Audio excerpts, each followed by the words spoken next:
back. Rick Santelli here live at CME HQ, welcoming my very impressive guest today, Vincent Reinhart, not only Mellon's chief economist now, but 24 years of various posts at the Fed, and that's what I'd like to talk about. Welcome, Vincent. Vincent, on April 9th, the Fed tweaked its corporate bond buying program to include high-yield, junk ETFs. They haven't used this program yet, but it's made a huge difference. It's a slippery slope, including high yield. What are your thoughts? I think it was almost inevitable once they said they'd start buying IG. What happened when they announced they purchased investment grade credit, not having even bought a single debt instrument yet?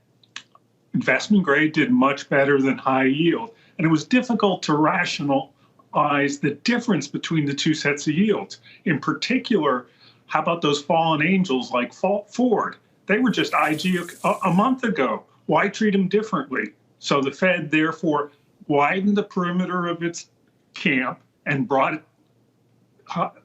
fallen angels into the fold. Well, how about next week when politicians complain or there's problems in the oil patch?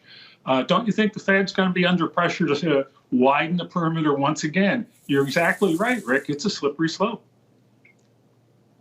Now, I talked to so many people in the junk bond sell side of the business, and they described the activity's heavy. But the activity was picking up even before that April 9th tweak. I remember it was Carnival and Wynn came to the market, and I didn't think the spread was as wide as it could have been. Why did the Fed blink on April 9th? Any idea? I agree with you. I think the oil patch is a big area of junk we have to contend with, but it certainly looks to me as though bankruptcy has been written into many of our systems for a very obvious reason.